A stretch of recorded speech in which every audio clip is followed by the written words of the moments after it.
These were all the pages I had on me. And more.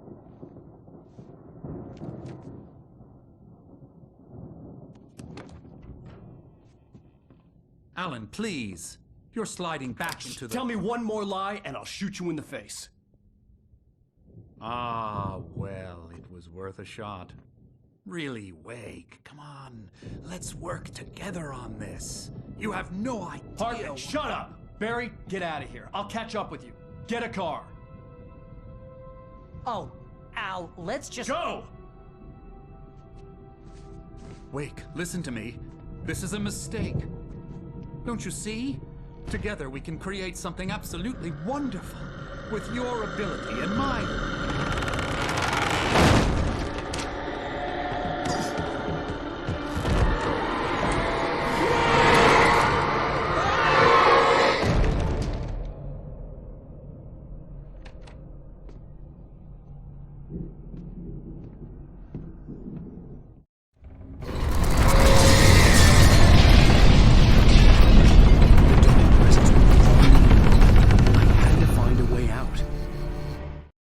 Hartman followed the fall of Alan Wake with his binoculars. When the rider hit the water, he ordered Jack to take the boat to him. The spot was easy to see in the dark, even with all the extra lights in the boat. The flare floated and kept burning even in the water. Jack turned the radio louder as the engine sputtered. The music was rough and clanking, something the Anderson brothers would no doubt have enjoyed. But Hartman chose to ignore it. Wake was finally within his reach.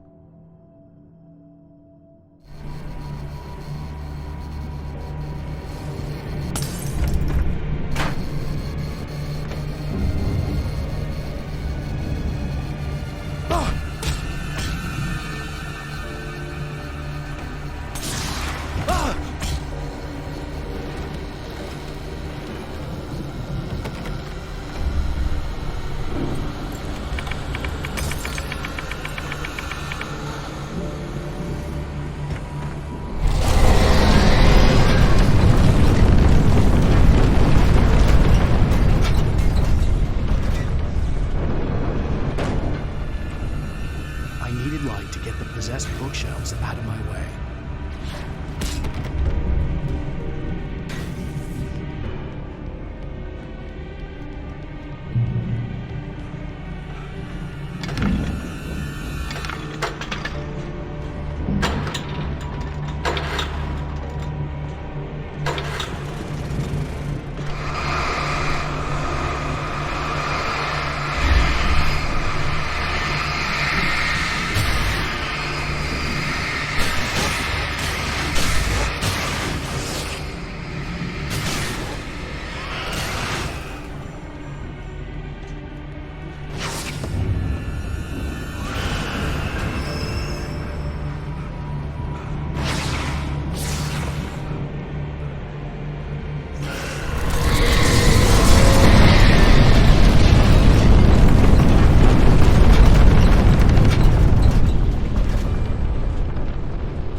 Hartman knew he was no creator. He had no ambitions on that front, and he certainly didn't want to end up like every artist he had worked with here, damaged in ways that were hard to describe, or worse. It was enough for Hartman to maintain creative control and provide direction, to be a producer. That was what most of these people were in need of anyway. Of course, suitable subjects were few and far in between.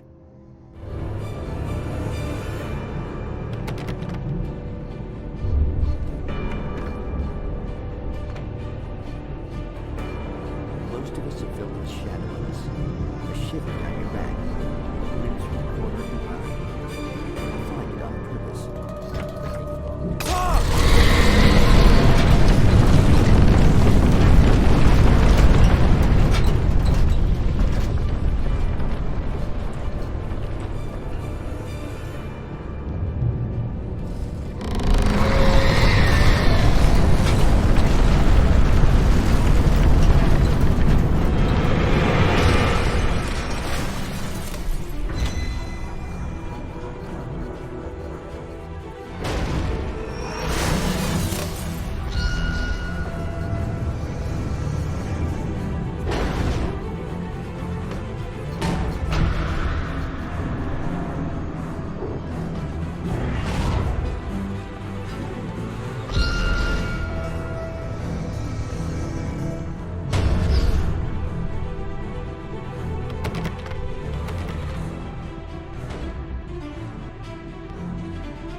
found the car, but the gate's locked. You're gonna have to go through the hedge maze over there.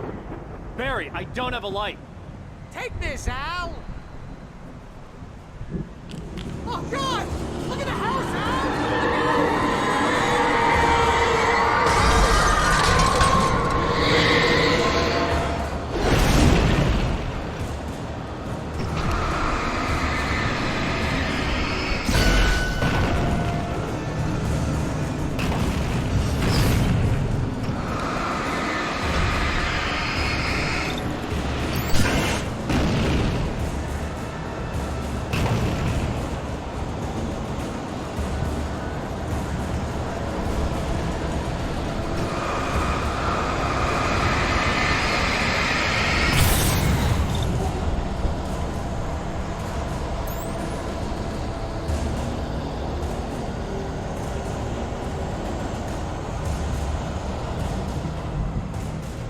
Jeez, Al!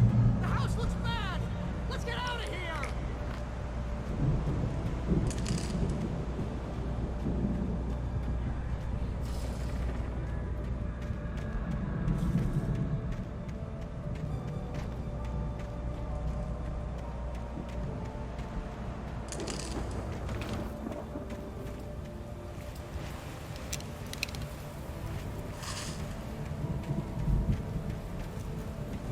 Al, hurry up! I can hear those evil guys moving around!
I stared at the Viking paraphernalia that littered the area, surrounding an unlikely centerpiece. A full-size stage complete with an impressive sound system with all the trimmings, including a dragon. It took a special kind of crazy to build something like this in a remote field. When the sky split open with a deafening boom and the music started blasting, it felt strangely appropriate.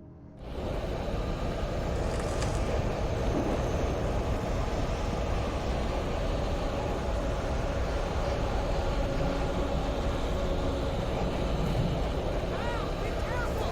I can see them moving around! They're coming for you!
Hartman hurried down the corridor.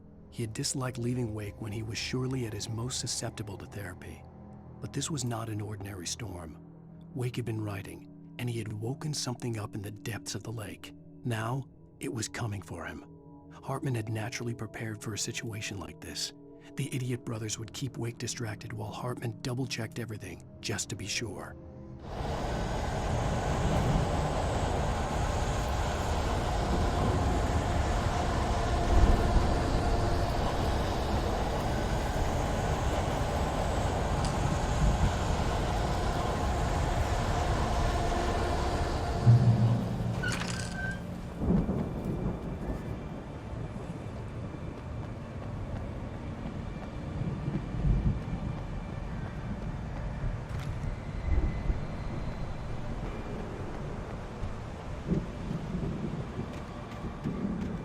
You get 2 pills in the morning, and then you'll be nice and calm all day long. You get 3 pills in the evening. You sleep like a baby.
Mott knew that Wake was smarter than him.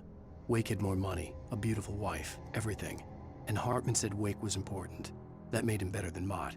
But Mott was calling the shots now.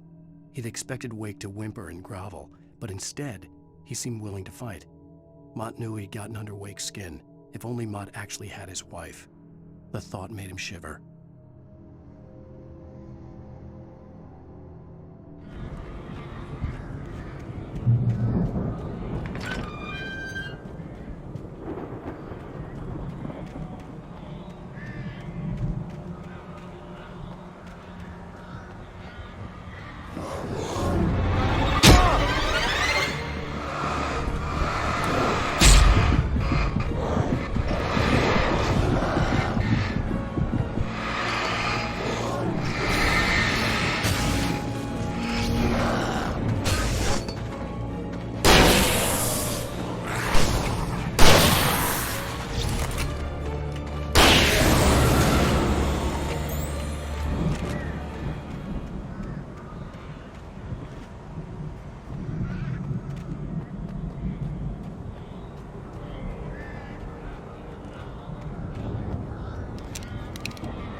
For the moment, Barry was just glad he had survived the fall. He had been separated from Al, and there was no easy way to climb back up. He told himself he'd be okay in the gloomy forest at night. He would just have to wait for a while for Al to find his way down. Barry turned when he heard the heavy footsteps and saw the movement. The man-shaped shadow lunged at him from the bushes, an axe held high. Barry screamed and threw up his hand. The world exploded.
Hartman watched as Wake's features slackened.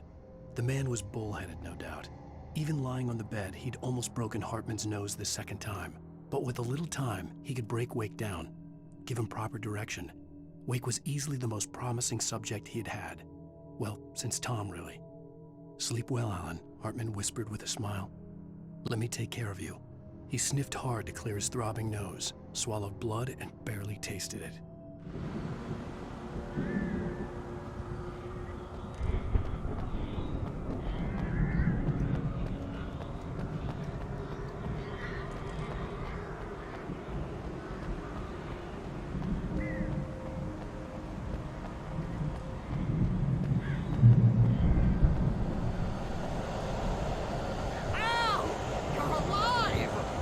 Let's get out of here. Can you open this gate? Maybe. Barry! Well, I slammed it shut when the nasty showed up, and the key fits kind of loose in the lock, so, Barry! I'll find it! Don't worry about it!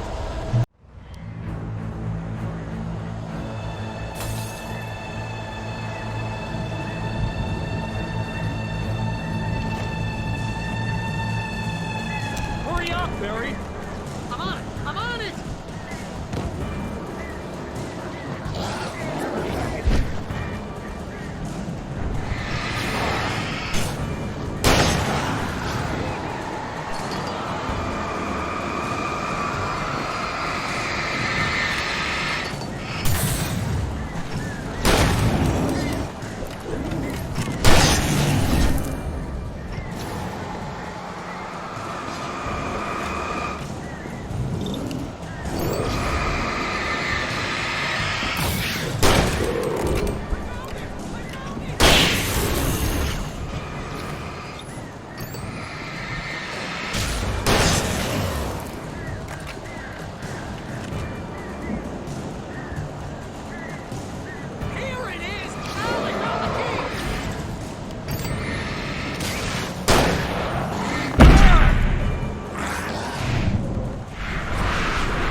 me we're headed for the nearest "You're now leaving Bright Falls. Come back soon" sign. We're going to the Anderson farm. I knew you were gonna say something like that. You know what? You owe me big time for this. When this is through, if we make it, I don't care what anybody says, I'm done with darkness. You're gonna buy me a tanning bed as a gift, and I'm gonna live in it.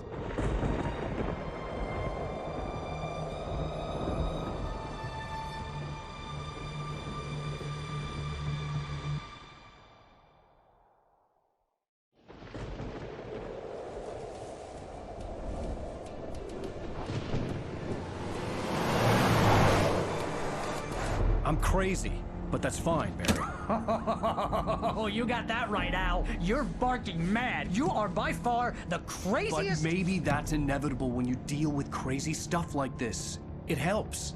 This is happening, Barry. Alice, they never had Alice. She's trapped in the darkness at the bottom of the lake, but she's not dead. Al, how can you know that? I know, Barry. I can... Al, No, listen. I can bring her back. I can find her. There's something special about this place. The lake, it does something to the works of art created here. It makes them come true. But there's a catch. The dark presence, whatever that thing is, twists it to its own ends. That's why all of this is happening. It's using my manuscript to take over everything. Al, I believe you. It happened to Thomas Zane before, it happened to the Andersons. I believe you. Crazy or not, you're not delusional. Weird shit's going down. That's a fact. I'm on board, man. I'm with you. The Andersons knew about it, but they were too far gone to tell me with all the drugs they were on. But they wrote it down. There's a message somewhere at their farm, Barry. We just need to find it. Look out!